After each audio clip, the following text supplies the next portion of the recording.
That's why the second part of this agreement is so important.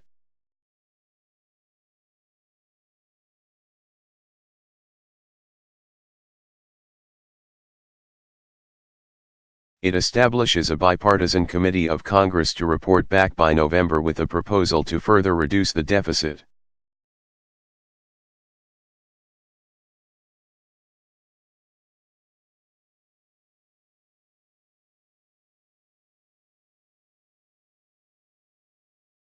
Which will then be put before the entire Congress for an up or down vote.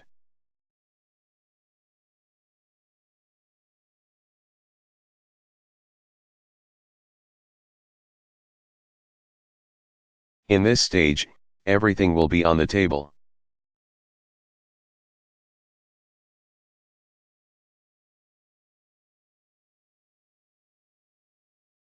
To hold us all accountable for making these reforms.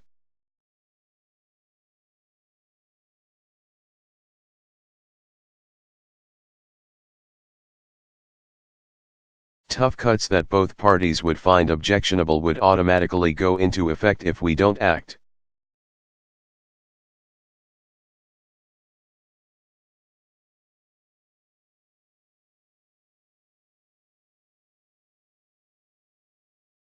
And over the next few months, I'll continue to make a detailed case to these.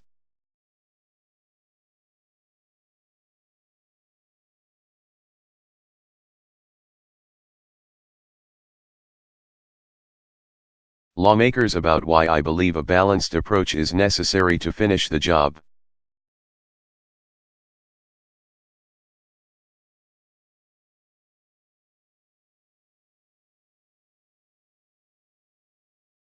Now, is this the deal I would have preferred?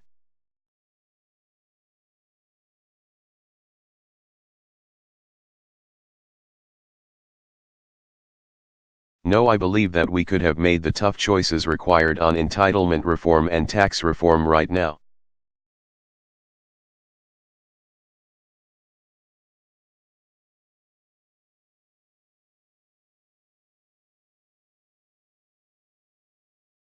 Rather than through a special congressional committee process.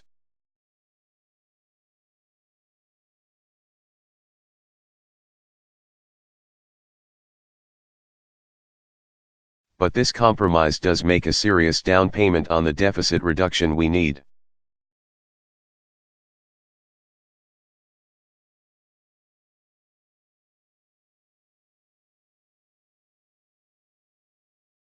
And gives each party a strong incentive to get a balanced plan done before the end of the year.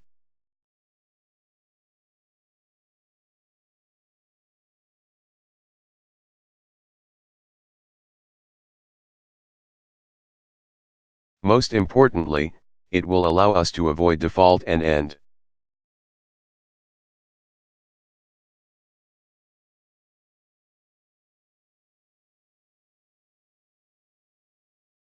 the crisis that Washington imposed on the rest of America.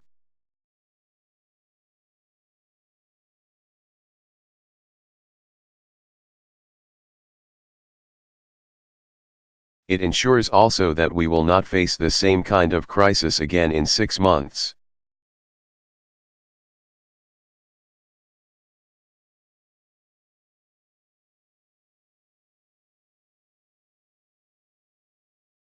Or 8 months, or 12 months.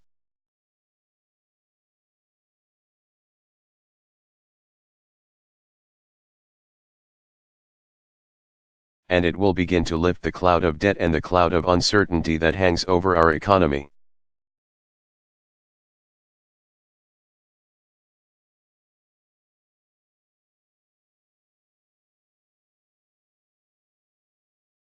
Now, this process has been messy, it's taken far too long.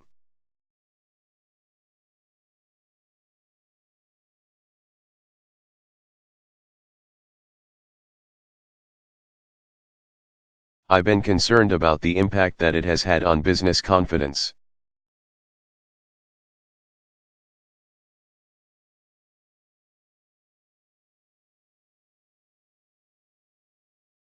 And consumer confidence and the economy as a whole over the last month.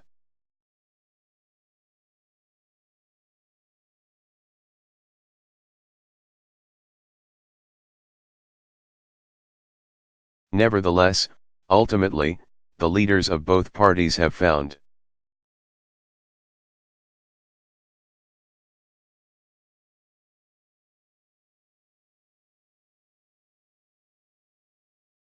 their way toward compromise. And I want to thank them for that.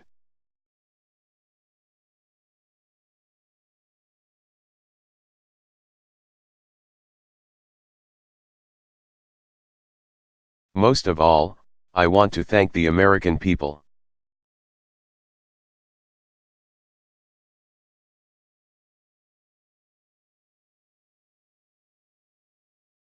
It's been your voices, your letters, your emails, your tweets.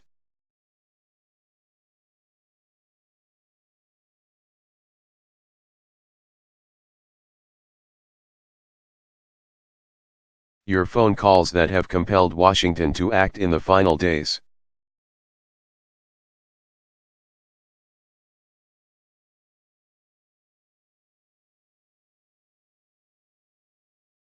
And the American people's voice is a very, very powerful thing.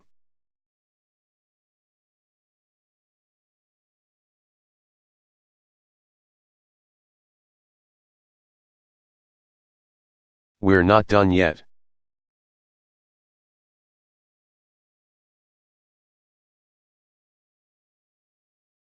I want to urge members of both parties to do the right thing and support this deal with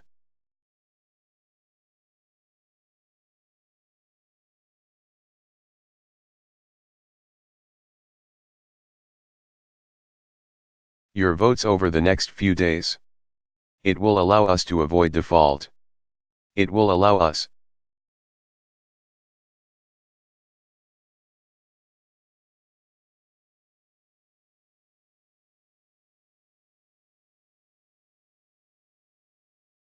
to pay our bills.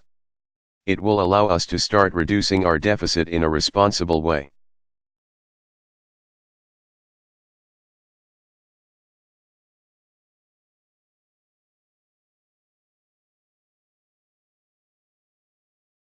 And it will allow us to turn to the very important business of doing everything we can to create jobs.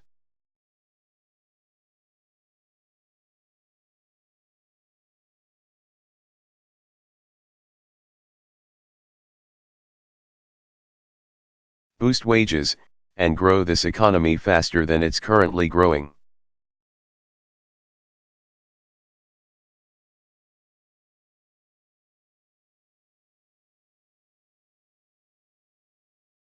That's what the American people sent us here to do.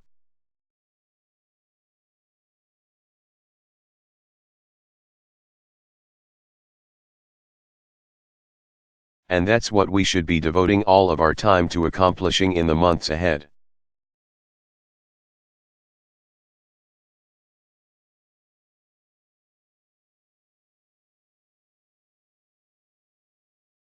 Thank you very much, everybody.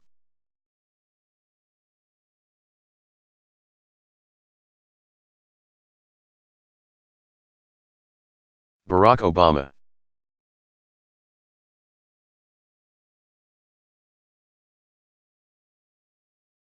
Remarks on the debt compromise.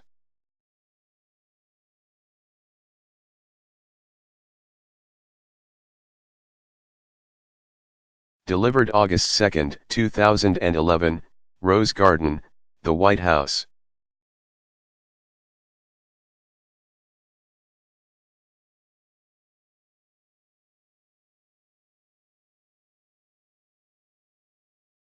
Good afternoon, everybody.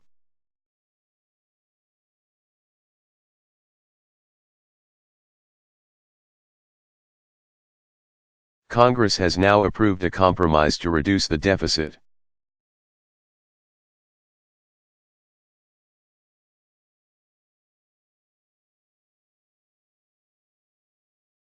And avert a default that would have devastated our economy.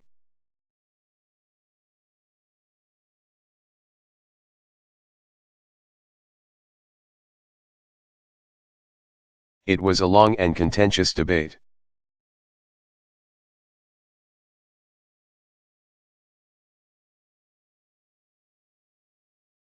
And I want to thank the American people for keeping up the pressure on their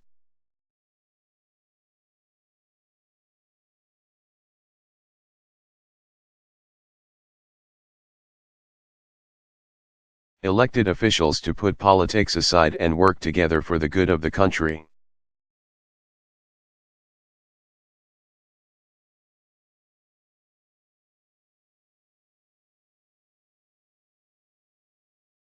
This compromise guarantees more than $2 trillion in deficit reduction.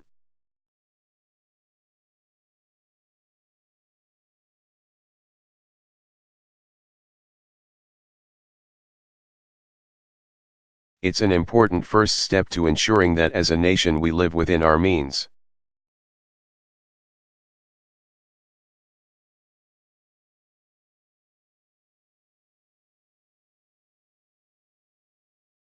Yet it also allows us to keep making key investments in things like education and research that lead to new jobs.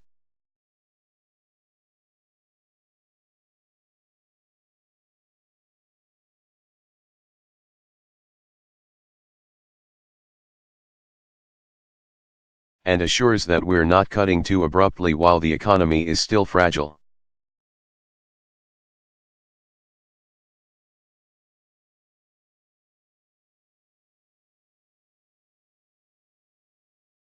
This is, however, just the first step.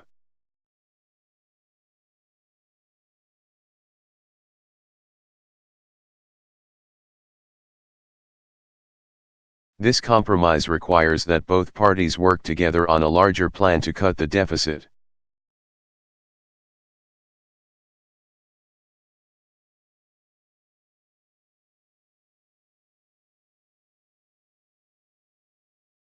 Which is important for the long-term health of our economy.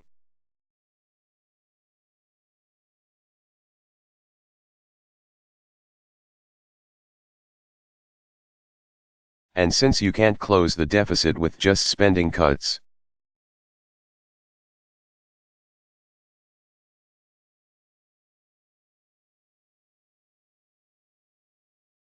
we'll need a balanced approach where everything is on the table.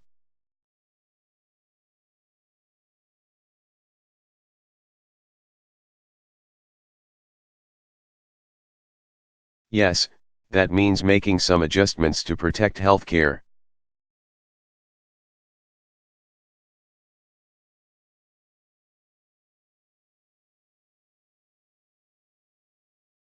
Programs like Medicare so they're there for future generations.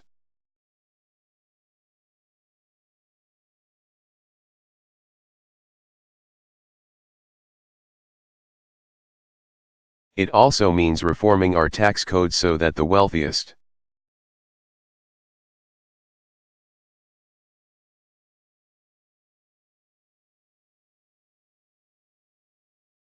Americans and biggest corporations pay their fair share.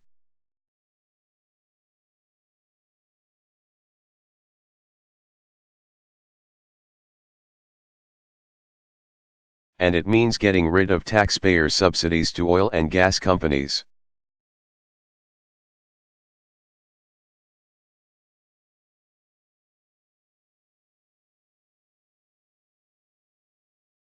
And tax loopholes that help billionaires pay a lower tax rate than teachers and nurses.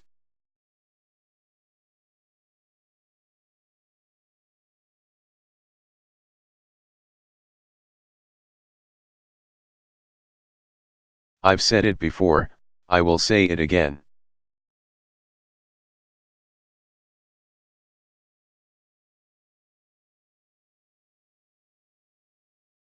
We can't balance the budget on the backs of the very people who have borne the biggest brunt of this recession.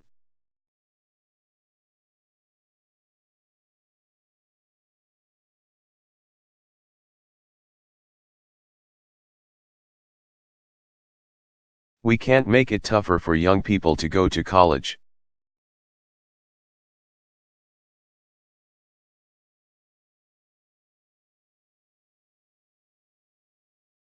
Or ask seniors to pay more for healthcare, or ask scientists to give up on promising medical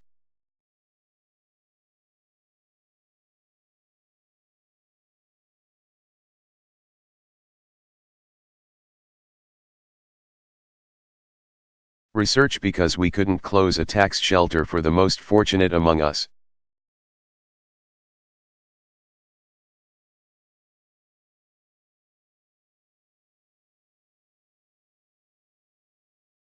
Everyone is going to have to chip in. It's only fair.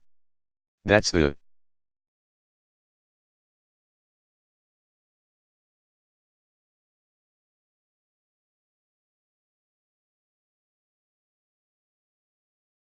principle I'll be fighting for during the next phase of this process.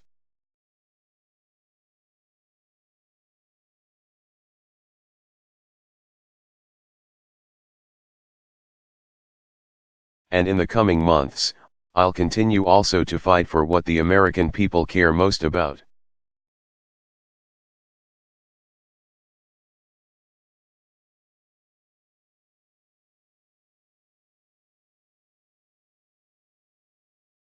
New jobs, higher wages, and faster economic growth.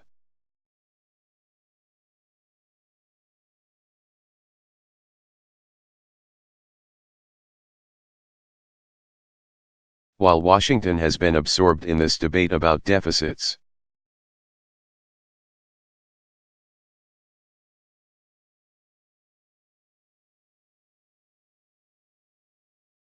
people across the country are asking what we can do to help the father looking for work.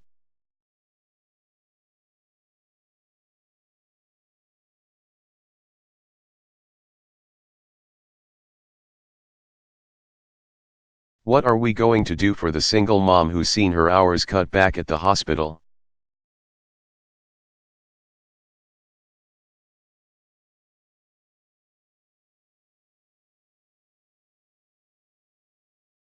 What are we going to do to make it easier for businesses to put up that now hiring sign?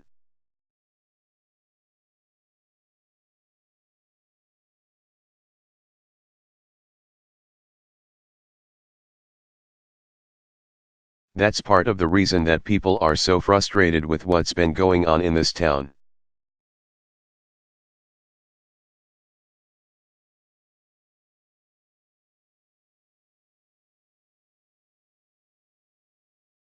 In the last few months, the economy has already had to absorb an earthquake in Japan.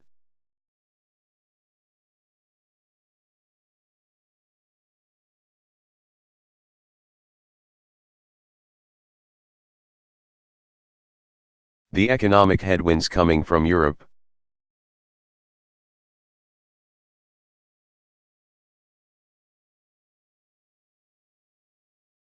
The Arab Spring and the rise in oil prices, all of which have been very challenging for the recovery.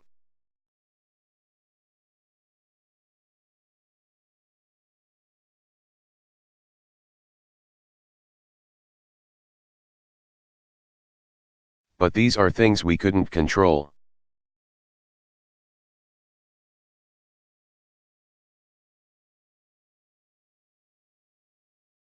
Our economy didn't need Washington to come along with a manufactured crisis to make things worse. That was in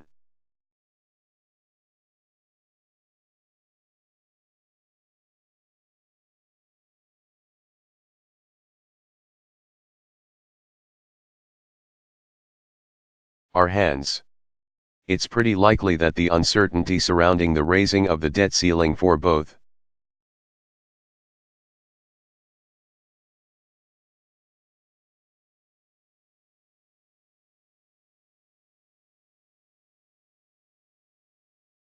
businesses and consumers has been unsettling, and just one more impediment to the full recovery that we need.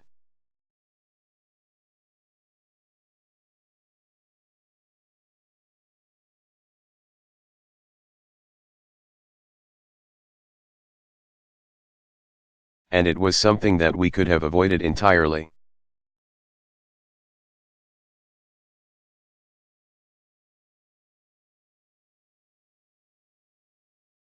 So, voters may have chosen divided government, but they sure didn't vote for dysfunctional government.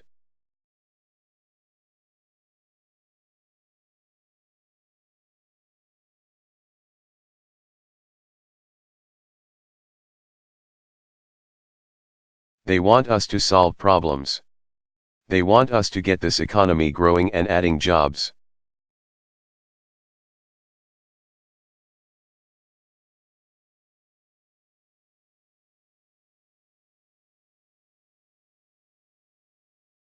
And while deficit reduction is part of that agenda, it is not the whole agenda.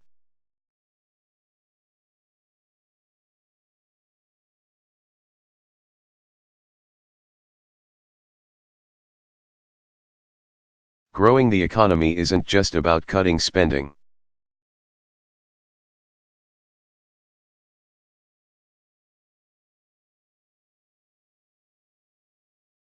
It's not about rolling back regulations that protect our air and our water and keep our people safe.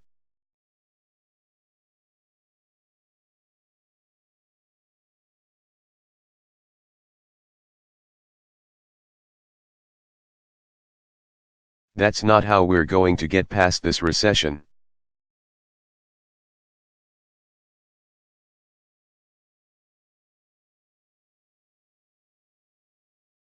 We're going to have to do more than that.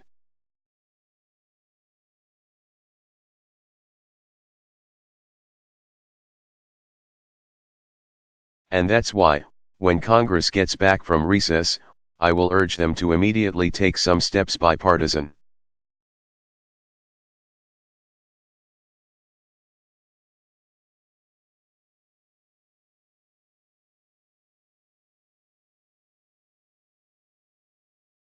Common sense steps that will make a difference, that will create a climate where businesses can hire.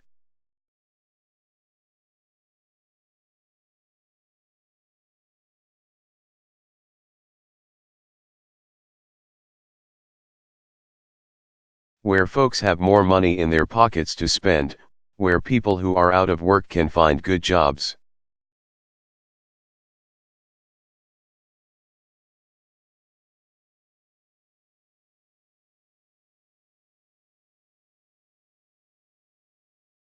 We need to begin by extending tax cuts for middle-class families.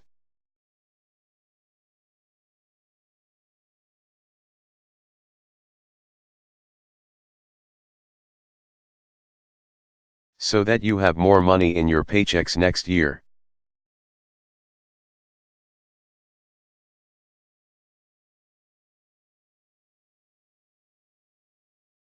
If you've got more money in your paycheck, you're more likely to spend it.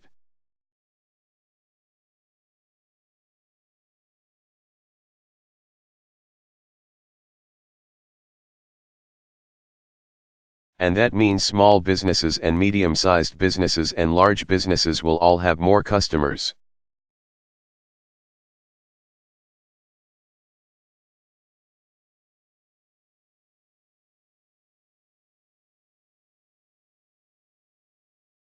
That means they'll be in a better position to hire.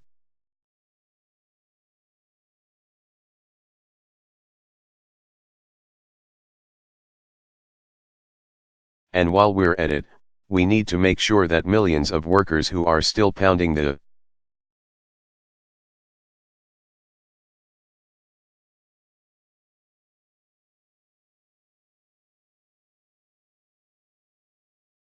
pavement looking for jobs to support their families are not denied needed unemployment benefits.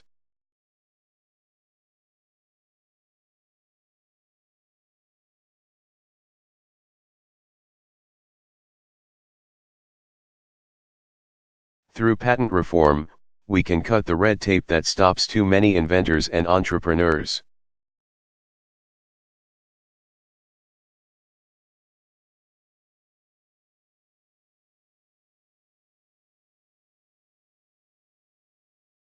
From quickly turning new ideas into thriving businesses which holds our whole economy back.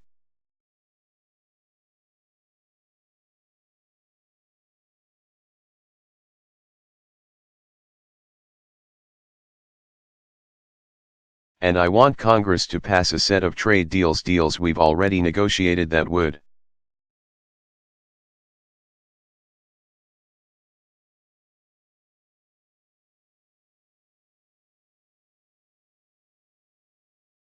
help displaced workers looking for new jobs and would allow our businesses to sell more products.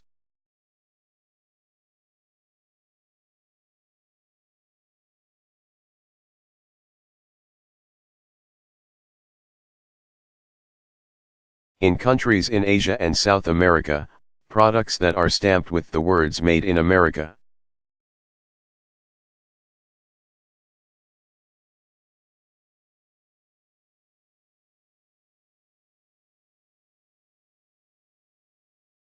We also need to give more opportunities to all those construction workers out there who lost their jobs.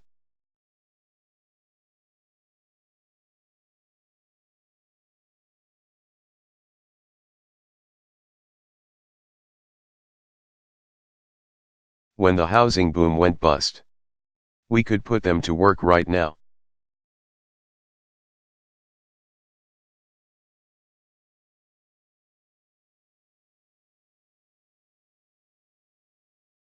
By giving loans to private companies that want to repair our roads and our bridges and our airports, rebuilding our infrastructure.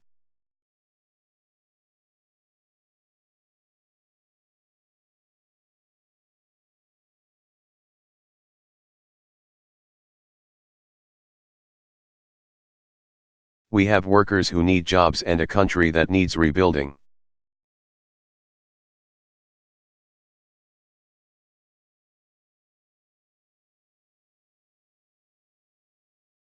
An infrastructure bank would help us put them together.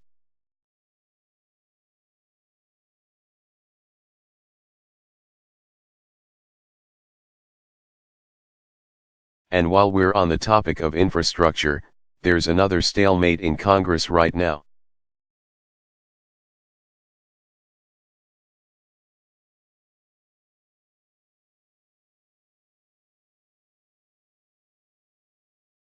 Involving our aviation industry, which has stalled airport construction projects all around the country and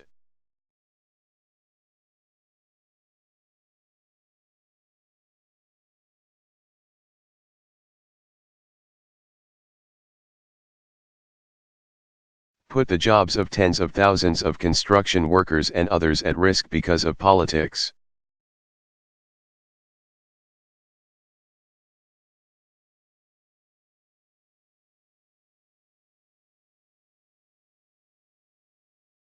It's another Washington-inflicted wound on America.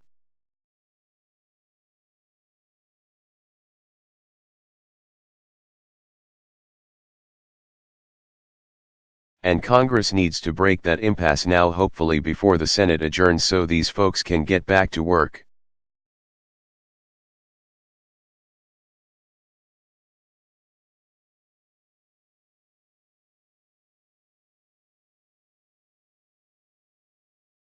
So these are some things that we could be doing right now.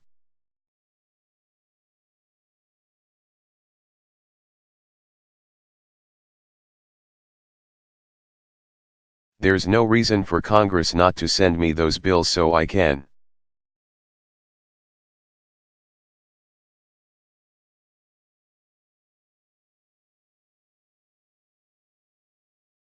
sign them into law right away as soon as they get back from recess.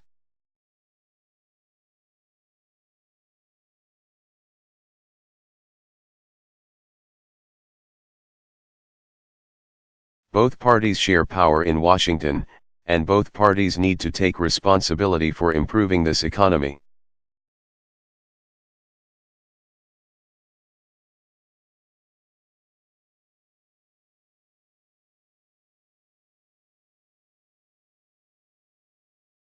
It's not a Democratic responsibility or a Republican responsibility.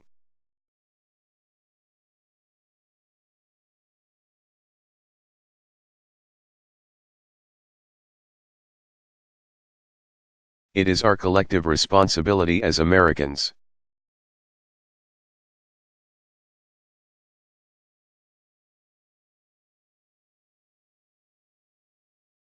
And I'll be discussing additional ideas in the weeks ahead to help companies hire, invest, and expand.